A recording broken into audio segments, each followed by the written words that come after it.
Hello, beautiful people. Welcome to this week's edition of the Montpelier Happy Hour here on WVEW 107.7 LP Brattleboro, your community radio station. I'm your host, Olga Peters, and this is the show where we talk about how everything in Montpelier shakes out for the rest of us. I want to welcome regular contributor, Representative Emily Kornheiser from Brattleboro. Hey, Emily. Hi, Olga. Good morning. So nice to see you today. So nice to see you too. And journalist and overseer of the Vermont Political Observer blog, John Walters. Hey, John, glad to see you. Yes, as usual from my well-organized basement office. We all need one of those. Well, John is here as what's somewhat becoming a tradition here on the Happy Hour. When we start the session or we end the session, we need to do a wrap up or a preview in the beginning, but now a wrap up. So thank you, John, for joining us and sharing your insights that you have seen over the past few months. I think where we want to start is talking about the state budget. The legislature passed $8.5 billion with a B, state budget, and I believe it included some 12.5 million to help with housing, the motel housing program. Also contained a lot of really meaty line items like for childcare and universal meals. Scott, however, I think it was last week, vetoed the budget, and I think that was this week. This week? Oh gosh, the times are good. Right? Yeah, that was this week. That was this week? Okay, he did it this week. And lawmakers will reconvene on June 20th to take up the veto. So John, looking at the state budget, actually, before we go to John, let's go to Emily. Was that a good wrap up? Any other details? I'd love to, can I run through the numbers again? Sure, let's do that. So it's $13.1 million to raise Medicaid dental rates. Oh, good. And then 99 for other sort of Medicaid, it's $99.7 million in provider rate increases. And so that's primary and specialty care, home health, nursing homes, residential care, adult daycare, substance use, mental health, and ambulance services. So it's a huge increase in folks who provide Medicaid services getting reimbursed. So that's like transformative. That had been a big problem with providers not being able to do it on what they were getting paid by the state. And then $76 million for this year for childcare and early education, more in outgoing years. $211 million towards housing. And that's the construction and services of housing, sort of across a wide range, which I'm sure we're going to spend a lot of time talking about. $29 million towards universal school meals. You mentioned that. $20 million for substance use treatment. $47 million in workforce development. A lot of that is loan forgiveness programs. Oh, okay, great. Or scholarship programs in crucial fields. And so those are some of like sort of the high level like problem fixing funds. There's like lots and lots of money that just goes to keeping I would say the trains running, but we don't really have trains here. The government running. And that's taking advantage of the fact that we still have some federal COVID relief money sloshing around, but more importantly, we have had a lot of surplus revenue coming to the state coffers recently, and that has allowed the legislature to make some of these investments. So this is really super ways and means dorky, but I like to call it unexpected revenue and not surplus revenue, because I think surplus makes us feel like it's not necessary to sort of meet our needs with. It's just like extra abundant stuff that we can spend on cotton candy. Whereas unexpected, I think, makes it clear that this isn't something we can count on year to year, but it is essential for us to spend responsibly in order to meet the needs of Vermonters. Yeah, there are enough big issues out there that if you have some money, you better spend it wisely. Exactly. And I think we did this year for the most part, except for some screaming failures that we will get to. So, John, what I want to ask you about the budget is we've talked on this show about a budget as a reflection of priorities, Mhm. and we put our money where we care, basically, and I think most of us do that. So looking at this year's state budget, how are you seeing it as an expression of priorities? Well, I thought that across the board, and this has to do with the budget and also with other issues we may get to later, across the board, I thought the legislature did a really good job of addressing problems with substantial legislation. And in the case of the budget, substantial investments. You know, it's difficult to get the legislature on board with anything. Yeah.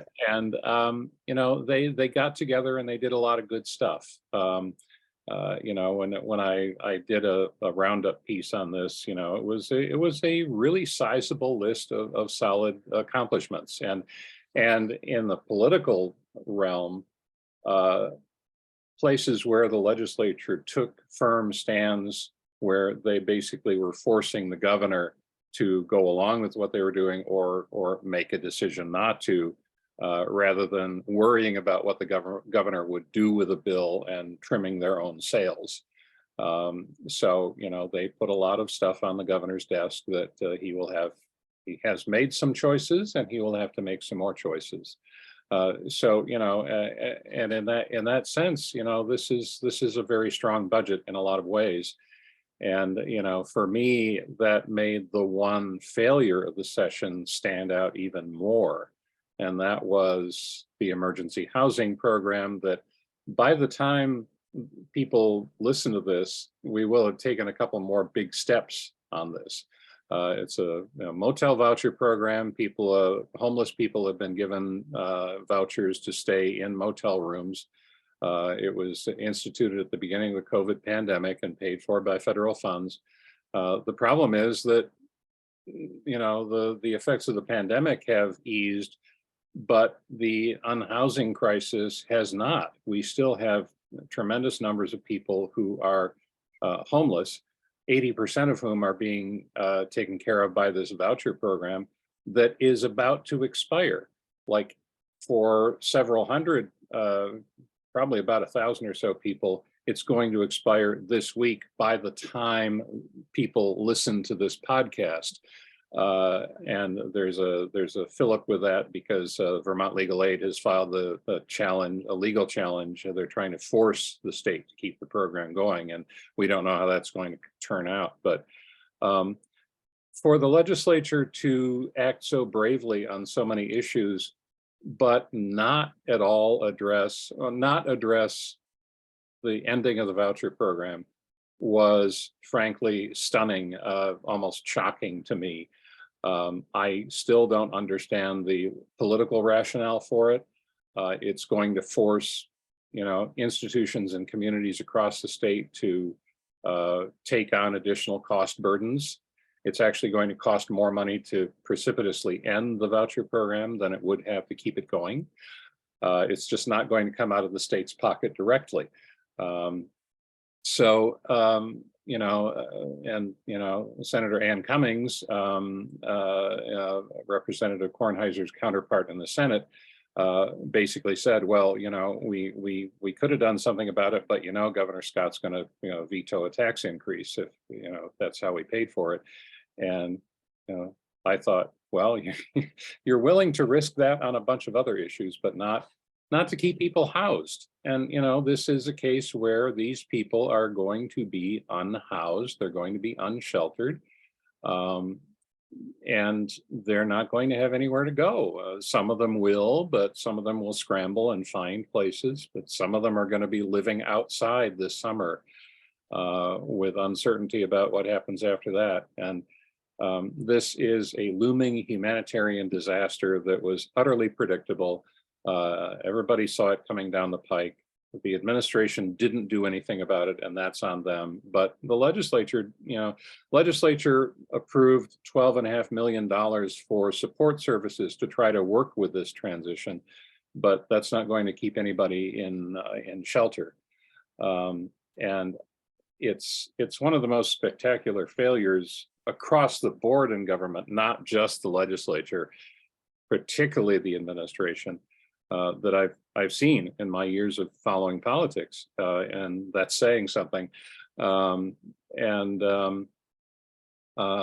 don't understand why or how it happened, especially in the context of all these other, strong, forthright, brave legislative moves.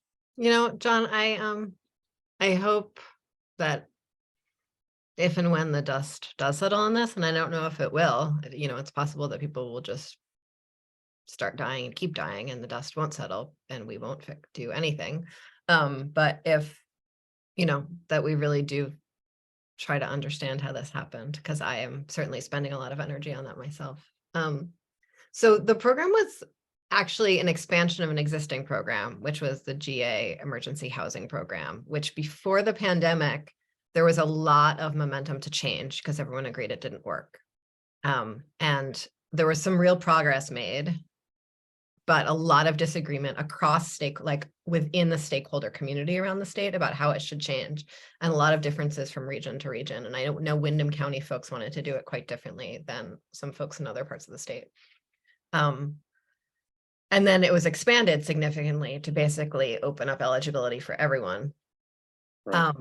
During the pandemic, and then was supposed to last, the funding we found last session was supposed to last all the way through this session. And then in September, the administration showed up and said, oh, we're out of money. We're going to end it in like 15 days or something, right? And the administration, working really closely with the Joint Fiscal Committee, Mary Hooper and I, sort of in our fury and frustration, were able to work with the administration for them to find money to keep it going until now. I thought at that point that would give more than enough time for everyone to create a plan. Yeah. And Olga, you are muted. And that plan was not proposed by the administration, was not proposed by by the policy committees. I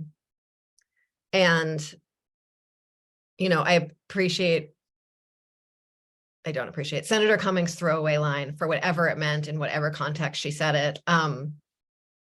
We have raised revenue for a lot of different issues this year. And there's a lot of money in the state budget this year. So I'm not sure that this is actually, it's in the budget. And so we're talking about it as a financial challenge. But I don't think it actually is. I think that there's a lot of people around the state who see a program that has been run terribly since the beginning and don't want to put any more resources or attention to a terrible program. Now, personally, I mean, prison is a terrible program, right? But we don't just open up the prisons and take all the money away from them because it's a terrible program. We hypothetically are working towards various different off-ramps and diversions from that, right? While we slowly wean down how many people happen to be in prison. I don't want to say homeless people deserve to be in prison. I'm just saying there are two a motel program and a prison system are just two programs that work terribly, but we all agree as a society, most of us, that on some level they're essential right now with society as it functions. And so I don't think this is actually a budget issue. I think it's a policy issue and a moral issue. And I think the fact that we keep on deferring responsibility on it to the budget is an easy way out that many of us are taking. Yeah. I agree. It is, I mean, there are a lot of other failures of the session that loom large for me, but they're probably just for me. This is the one, it's so upsetting. It's just so upsetting to see what we could have done and didn't do, and the administration could have done and didn't do, and how few people were paying attention to it until the very last minute, when I think maybe just your blog post, John, caused people to know what was happening. I really don't know. Well, I started writing about this in late March. Yeah. And that, housing advocates had been sounding the alarm for a long time before then. And yeah, I mean, it has surprised me throughout that legislative leadership has paid so little attention to it, kind of seemingly assuming it's going to just be taken care of somehow, but also why there hasn't been a lot more uproar in communities around the state, like the city of Montpelier and the city of Barrie, where, in my neck of the woods are, spending money and trying to deal with what might be a sudden explosion of the unhoused in their communities, on our main streets, camping in our parks, and public lands. And they're scrambling to come up with ideas for shelter. And I'm surprised that, like, the League of Cities and Towns and the Hospital Association and the schools and, the school administrators and, just about anybody else you could think of wasn't on board with really sounding the alarm on this. The housing advocates were really kind of on an island by themselves, and they got very little attention until very late in the game. I think at some point it'd be helpful to do a show on what the league chooses to pay attention to and what they don't choose to pay attention to, because I think it's a really interesting organization and how it situates itself politically and which sort of town and city issues it chooses to champion. But as someone who's like grappling with my second veto on my charter change, but I, I think part of it is that, like, Rutland has been fighting to has been asking for the motel program to be shut down since it started, right? Like, there are a lot of communities around the state that didn't want the motel program to ever exist and have wanted it to shut down and don't seem to understand what the other side of this looks like. And that's there's magical thinking from both the motel, like from communities like, say, Rutland, I think throughout the Agency of Human Services and the administration and throughout the legislature about like what's on the other side of this. I think on, in talking to folks on the ground here, it's not going to be as dire as I've been painting it as in my imagination.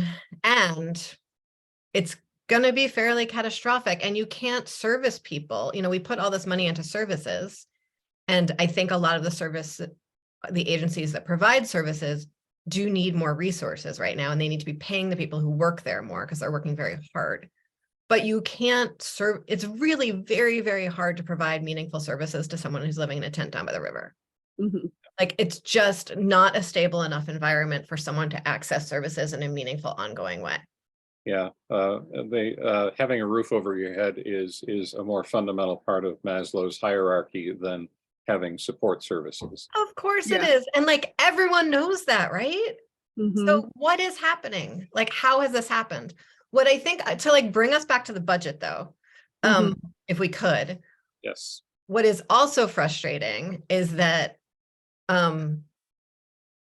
the conversation about what to do about this now is way too late. Like, we're way too far along to do anything about it at all in this budget cycle.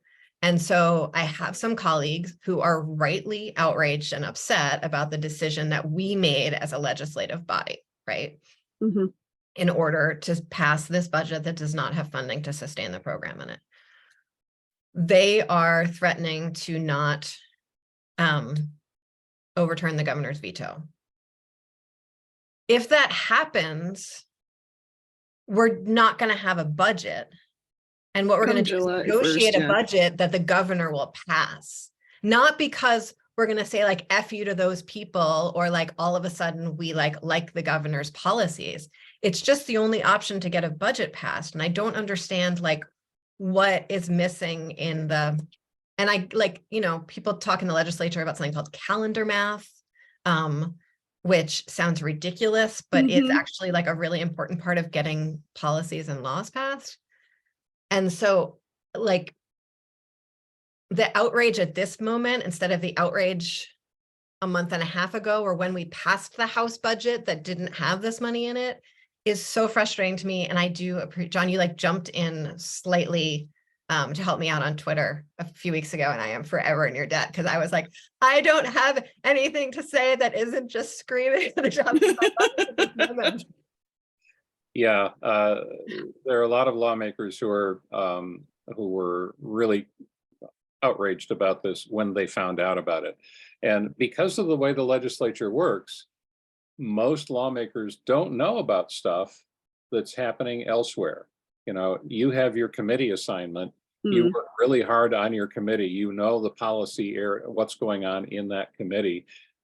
You basically depend on your colleagues and on leadership to tell you what's going on everywhere else.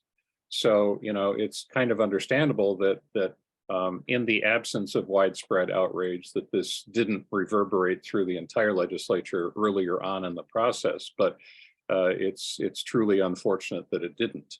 And you know, I have some theories about again, that.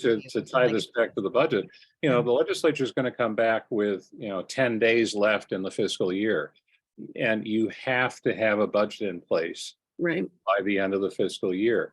So the leadership is going to have basically two choices. They're either going to have to crack open the housing thing and accommodate the small group of people, of sort of like small p and large p progressive legislators who are threatening not to override a veto, and fund enough housing to somehow to. But John, there's no way to do that. Like, how would that actually functionally? I'm not saying like, sure, there's money and money could be switched if we had done this, but like, I don't. So the budget's already been passed and the governor already vetoed it, right? So you have a budget. Well, I mean, presumably what would happen, and you know far more about the process than I That's what do. I'm like.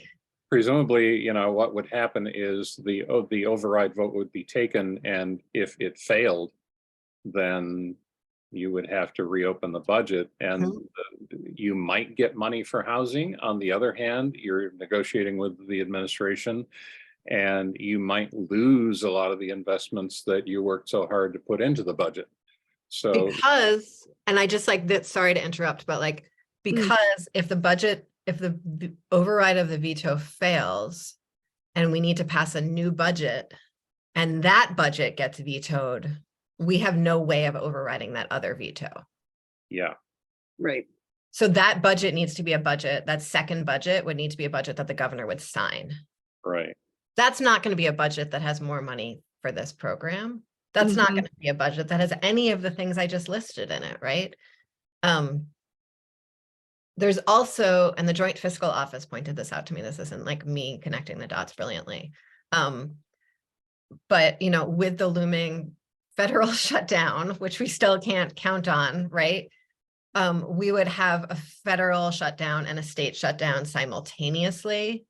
And so we have no, like, one, we have absolutely no precedent for a state shutdown in Vermont state history.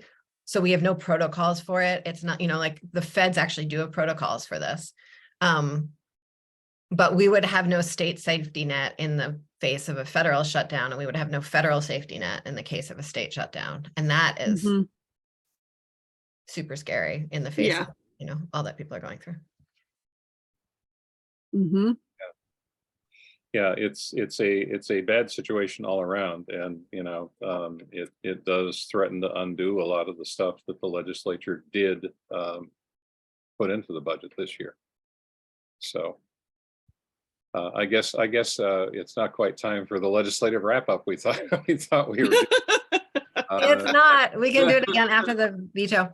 Olga, can we spend there are going to be other override issues on the table as well, because that's not the only thing the governor has vetoed or might still veto. So good point. He does like his vetoes.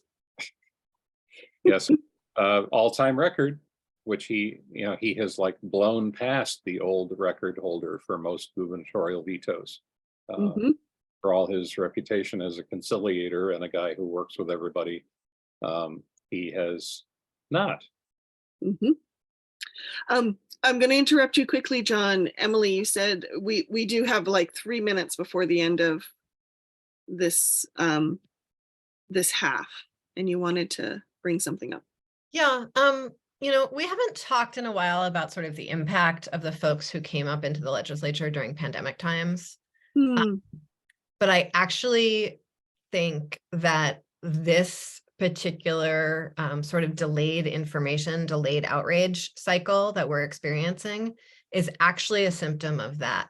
I think a lot of the existing communication flows through the State House that functioned pre-pandemic and legislators use to get information about what's happening from committee to committee, from body to body, haven't been developed as fully with, you know, folks who came up during pandemic times or this new round who are sort of learning in this weird liminal zone. And so a lot of the communications flows that happen from, like, you know, straight up gossiping with journalists, right? Talking to advocates who might not be on the same page as you, but certainly, like, you know what's going on in another room, right? Or having like really strategic relationships with folks on other committees in order to understand what's happening there on issues that you care about.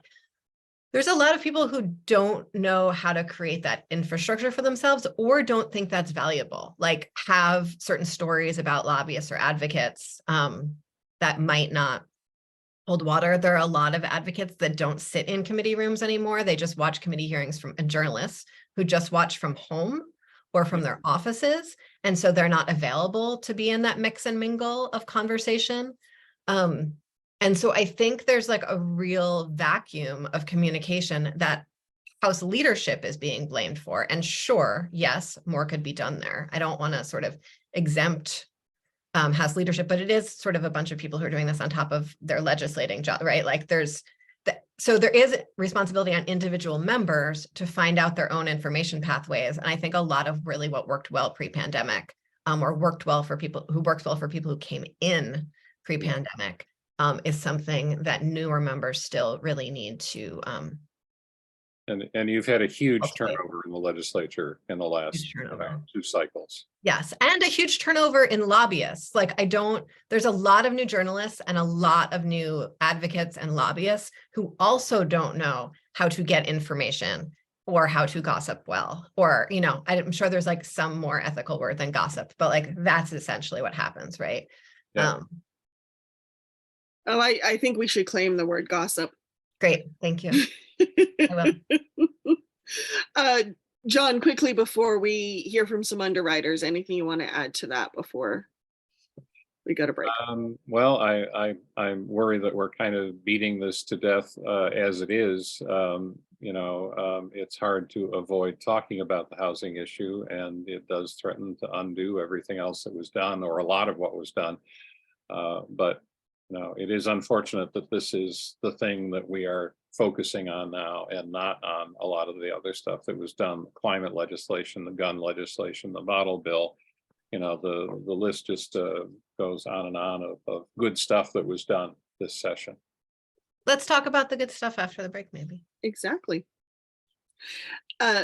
So hang tight, everybody. The Montpelier Happy Hour on WVEW 107.7 LP Brattleboro, your community radio station, will return after we hear from some underwriters. Welcome back to the second half of the Montpelier Happy Hour here on WVEW 107.7 LP Brattleboro, your community radio station. This is the Montpelier Happy Hour, and if you're just joining us, we are talking with journalist John Walters about the 2023 legislative session and budget. And Emily, what do we need to remind folks of? Olga. As a matter of fact, the views and opinions expressed here on the Montpelier Happy Hour are those of the host and the guests, respectively, not the station, nor their employers, friends, or the little birds that are quite loud outside my window today. But they're quite happy, so it's a good thing. It is. So before in the first half, Emily and John, we were talking about the state budget, which led us to talk about the motel voucher program and the general assistance emergency housing program, and the end of that program, and how it's a bit of a failure. for the 2023 session. And I don't want to beat this poor horse endlessly, but in the first half of the session, Emily, you did mention that part of kind of the underlying current to this crisis that will leave many people unhoused was some political differences within the legislature and the administration. And I wanted to touch base with you on that in case there's anything we can learn here. You know, is it philosophical differences? Are we looking at systems need to be run differently? And could this trip us up? These kind of differences, could they trip us up as we're trying to solve the problem or even design another program? So at the beginning of the pandemic, I have so many answers to that question. So I'm going to just try for a few of them and not dive too deep into any of them because then we'd be here for the rest of our lives. So I'm just going to name it. At the beginning of the pandemic, we actually created a number of programs that were, there's like just the right idiom for this, but like sort of special bargains between the hospitality industry and what I'll call poverty services, right? And so we had the Everyone Eats program, which was restaurants cooking food for, you know, anyone to access in order to keep restaurants in business and in order to keep people fed. We had the motel program, which, you know, motels and hotels all across the state got to ask whatever rates they wanted in order to house Vermonters and really have like all damages paid for, right? So like there was some really profound price gouging that happened there. And a lot of restaurants who were doing this were not doing it in like the most efficient way possible to serve the greatest number of people. It was like, you know, part of the goal was to keep those restaurants in business. And so those were bargains that were struck for good reason at that time and place, and then were not necessarily adapted when we are in a different environment and place, right? So there are people who are willing to go along with that, who were doing it from the point of view of commerce and sustaining the tourism industry, that when that was no longer needed, I think we're less interested in it. That's one piece. Oh, There's interesting. also the different faces of rural and urban homelessness. And in this particular situation, I am going to allow us to describe Barre and Brattleboro and Rutland as urban. I generally don't allow that to happen under any circumstances, but in the case of what it means for the face of homelessness, I think it's appropriate because rural homelessness is car sleeping, unweatherized shack sleeping, couch surfing, very, very informal trafficking, essentially, you know, like engaging in some marginally consensual sexual activity in order to have a place to sleep, that kind of thing. You know, urban homelessness is like people seeing people every day that they're aware don't have housing, right? And folks living in those communities needing to really encounter that reality very regularly. And there are very, very few communities in Vermont that actually experience that on a daily basis. And Montpelier really isn't one of them. Because they store their poor people in Barre. That's just like the weird reality of Vermont. So there's that. That's like another big thread there. There's also, you know, for actually the housing first model, which is that you provide housing first and services later, or jobs later, or treatment later, or whatever it is still fairly controversial, even though there's like vast quantities of decades of research that it's the best thing to do. And Vermont's been was trying to wrestle its way through this before the pandemic, when all of a sudden we became just a housing first state without actually taking the time for all the people engaged in it to grapple with what that meant. And like the challenges that are encountered in that kind of model, right? Because you wind up with folks who aren't necessarily as complacent as your average service receiver living in the motels. Compliant, I guess. Compliant and complacent. I think both things, you know. And that's a tension. And the Agency of Human Services has actually been working for a really long time, not a really long time, but a few years, and very particular people in DCF, like the Office of Economic Opportunity, the folks at OEO, to actually move us away from congregate services Mhm.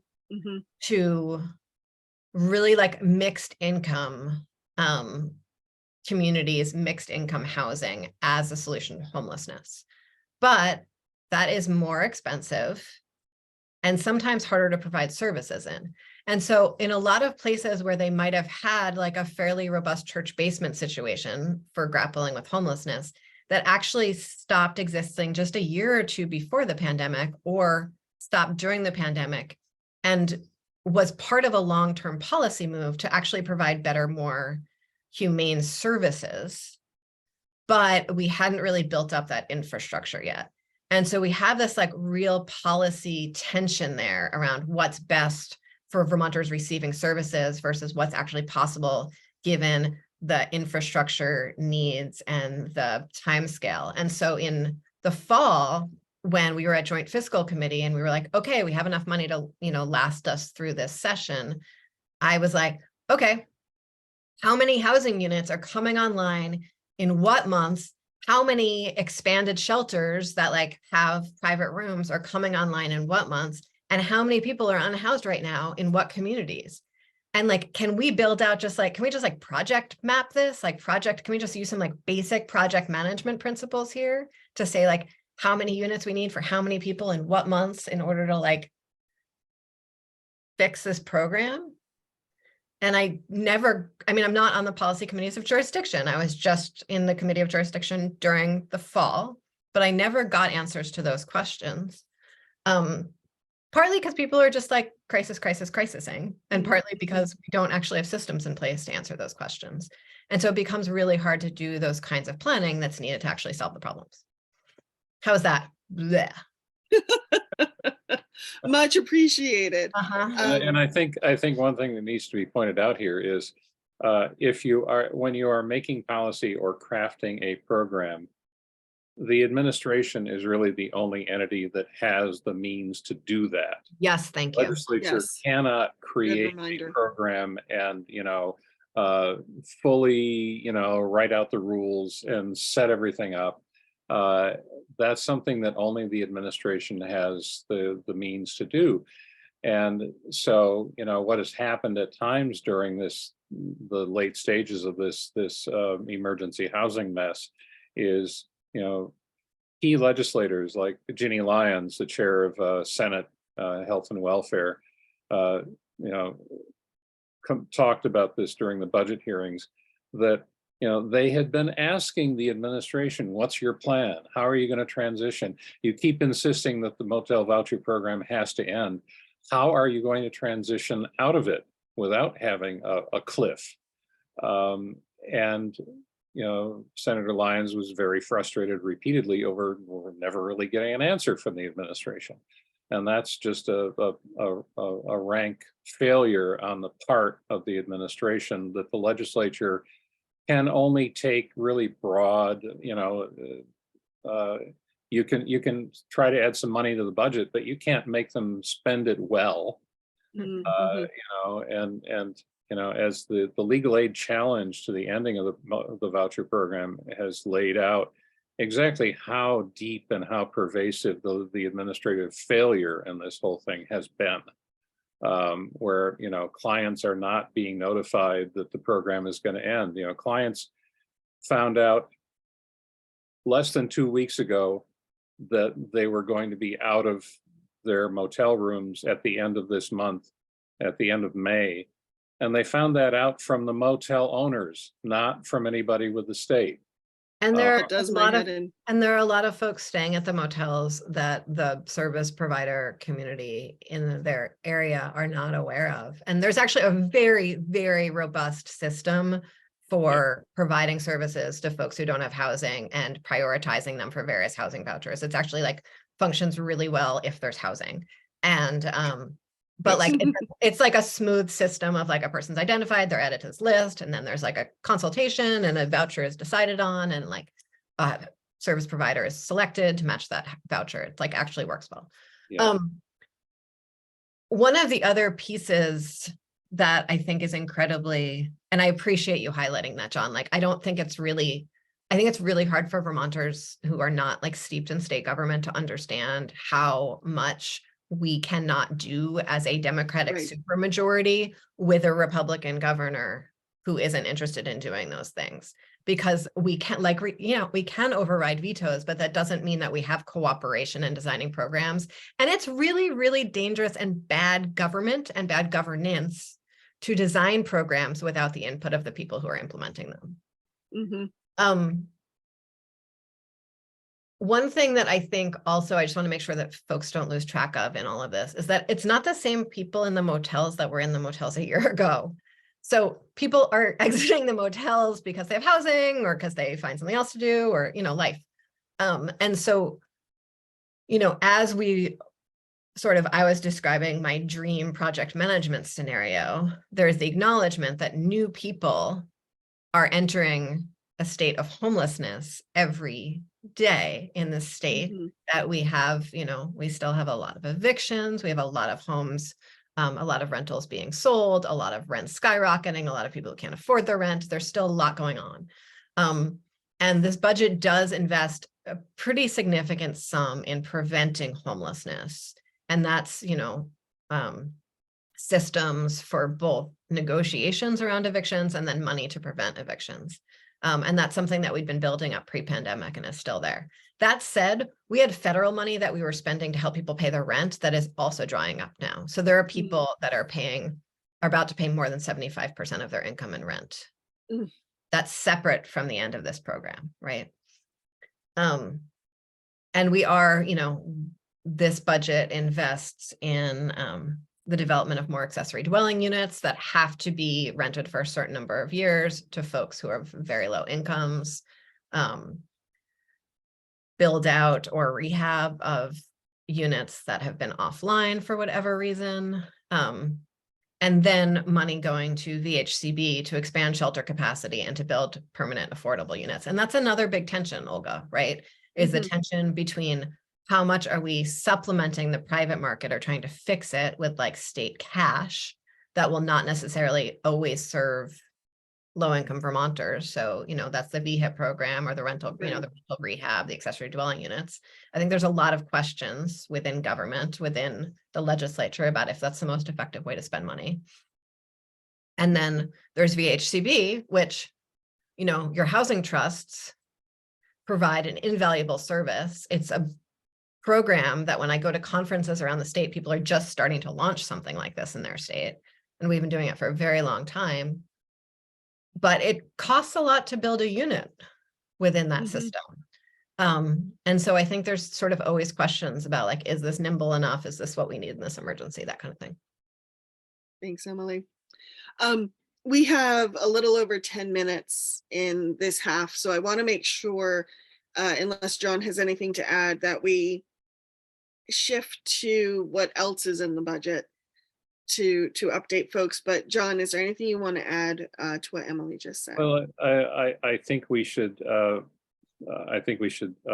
really focus the part of the housing issue that was a success in the budget, which is, a substantial investment in housing of various kinds, in ways that will, it doesn't help the current situation of people being unhoused with the end of the voucher program, but it does set the stage for a much better future. And that's in a lot of different ways across the board in terms of regulation, in terms of, available money, investment. It really was a really positive step on the part of the legislature. Thank you. So, John, what else do you think are some highlights in the 2023 budget? Well, I think Emily, ticked them off pretty well early on. I think one of the things that really, there was a lot of talk about childcare and school meals, but one of the things that really kind of flew under the radar was the improvements in reimbursement for those who provide Medicaid services. Yeah. And those sorts of things where they had been really struggling or even dropping out of programs. because the reimbursement rates were so poor. And that is something that is badly needed, and that, again, as we discussed earlier, is going to be potentially freshly at risk of dropping out of the budget, depending on what happens at the end of June. And that's a huge deal, not just because it increases access to care. It's also one of those leverage points that we keep on talking about, Olga, around the state's ability to control wages in the rest of the state, right? And so this is like, by increasing Medicaid reimbursement rates to something like, eventually coming close to what cost of care is, and doing that with childcare too, we're not just increasing access to care to folks who need childcare or healthcare. We're also increasing wages for those folks who contribute to their communities and will have an easier time paying their bills and will spend money and all of those other things. Yes. And one thing that I'd like to mention specifically that doesn't really have to do with the budget is the Affordable Heat Act, and that's a substantial piece of climate change fighting legislation that is, it's not exactly Greta Thunberg standard, but by the standards of state government, it's a substantial move in the right direction. And there were a number of policy issues in which that was the case in this session. And that should not go unremarked in the continuing turmoil over the housing program and the fate of the budget. Thank you, John. How would you, John, characterize the session that just happened? Looking at the session, looking at the budget, and I say that because in 2020 it was definitely the pandemic session, right? But now we're a few years out from the pandemic. So how would you characterize the session now? Let's sequester the emergency housing issue for the moment, and say that overall, I think the legislature, the Democratic leadership in the legislature, largely delivered on the promise that they made to voters last year when they said, give us solid supermajorities and we will act boldly and we will not be afraid to confront the governor on policy issues. And, they followed through. I mean, you never get everything you want in legislation. That's the nature of the process. But, on issue after issue, they did stuff that they had been unwilling to do in the past in terms of, passing things that the governor might object to. So they really did, in a lot of ways, fulfill the promise that they made to voters last year, and I think that's worth noting as a political success story. That again is deeply marred by this whole emergency housing mess. But let's not overlook the fact that the legislature did a lot of good stuff this year. If you are ideologically aligned with the majority in the legislature. Yes, if you're not, you might be losing your mind just a little bit. Yes, as certain minority lawmakers are wont to do in certain provinces of the internet. And for you, again, John, were there any big, again, putting the housing crisis aside, what were your big aha moments for this session? I mean, there were, I would say, on the Affordable Heat Act, that was the issue where the conservative community got all up in arms, and they're still up in arms about how this is going to cost Vermonters absurd amounts of money, which is not true.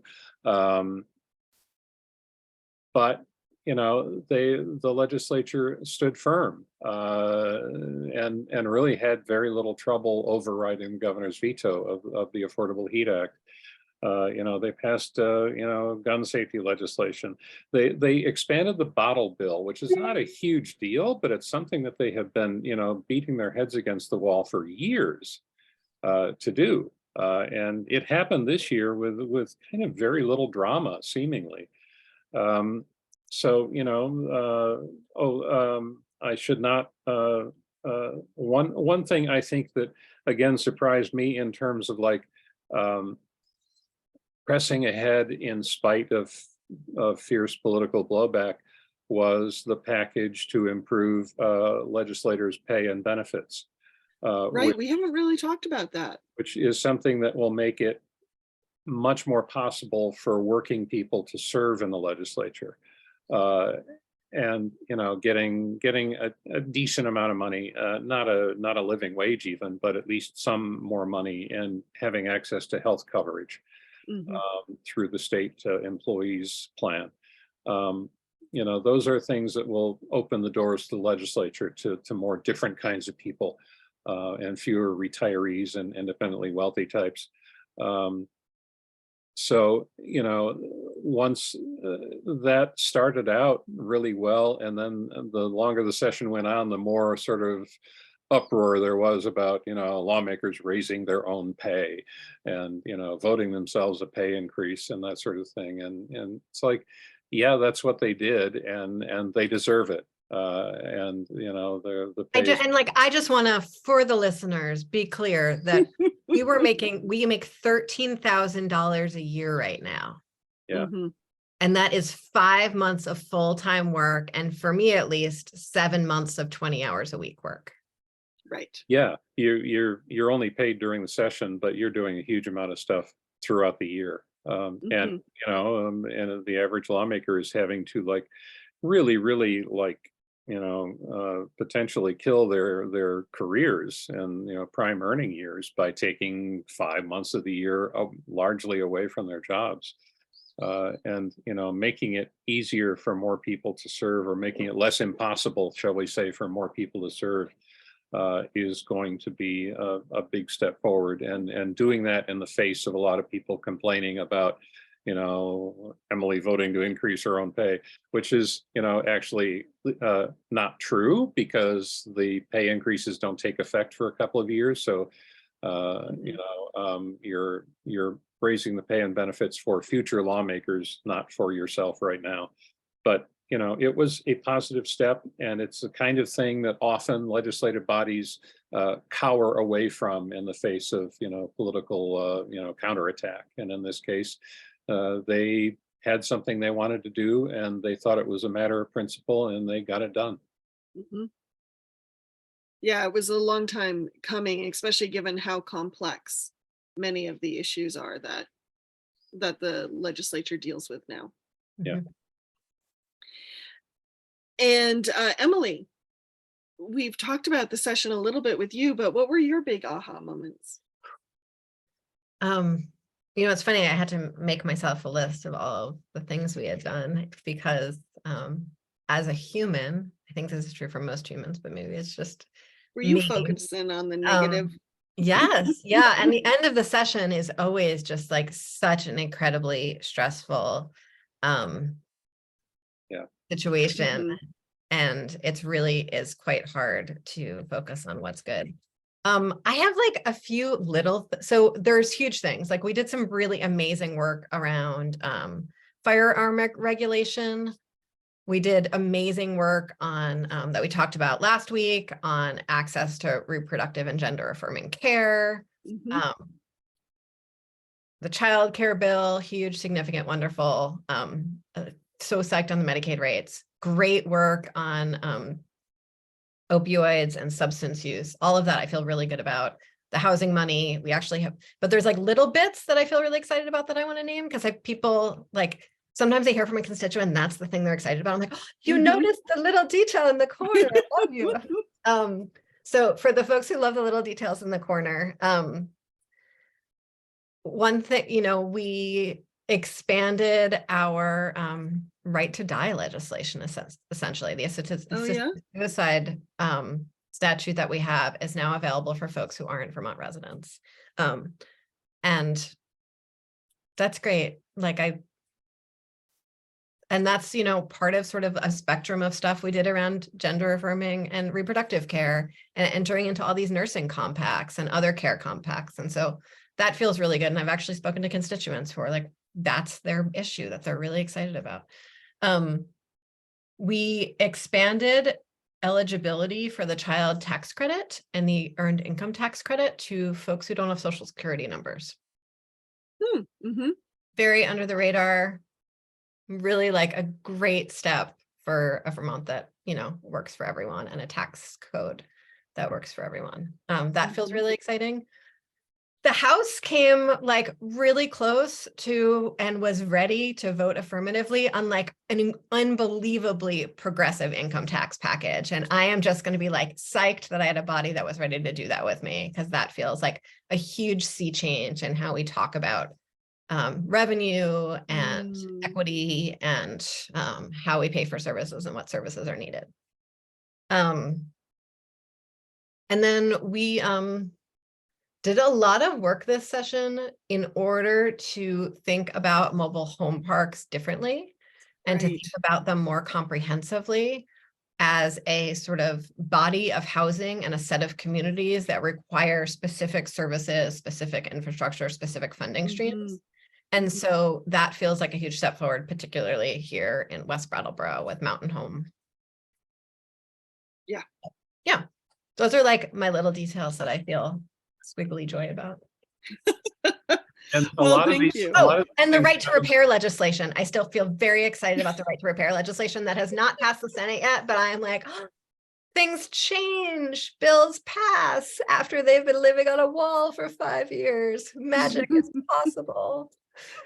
Yeah, and a lot of these things happened relatively drama-free, which you know, Yes. added to their happening under the radar, because you know there was True. little controversy, little a little argument about them. They just kind of happened. And yeah, It was I nice. would even say actually, and you know, there was a lot of pre-drama about all the new chairs and all the new members. And I would say until like the last week of the session, there was no drama.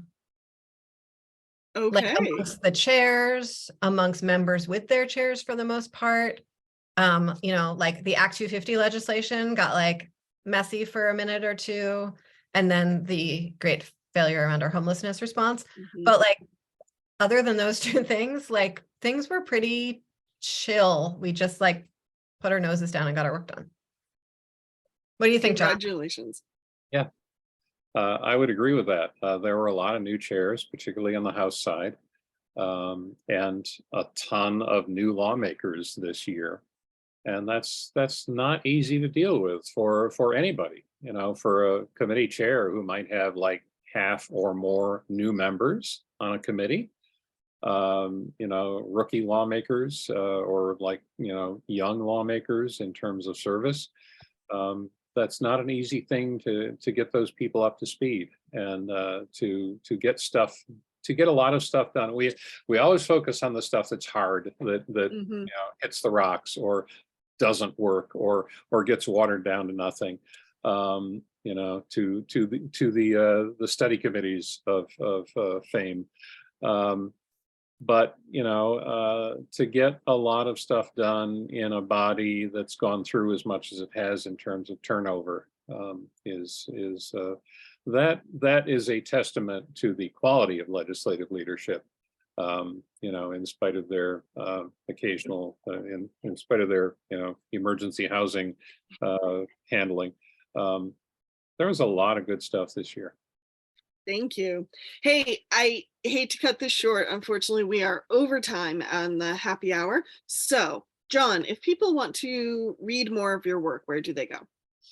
Well, my blog is called the Vermont Political Observer. The address is thevpo.org. But if you know, Google or DuckDuckGo Vermont Political Observer, you will find me. So that's where I am. He also hangs Wonderful. out causing trouble on Twitter. I'm still One on of the Twitter. last people there. I haven't. The new platforms may be better eventually, but right now there's just not the. I'm still hanging out on Twitter. And folks Hey, can find Emily. me at emilykornheiser.org with links to all the other things there. And as always, you can find the Montpelier Happy Hour here on WVEW 107.7 LP Brattleboro, your community radio station. Thanks to BCTV, you can also find us on many of the PEG stations around the state and wherever you subscribe to your podcasts. Have a great weekend, everyone.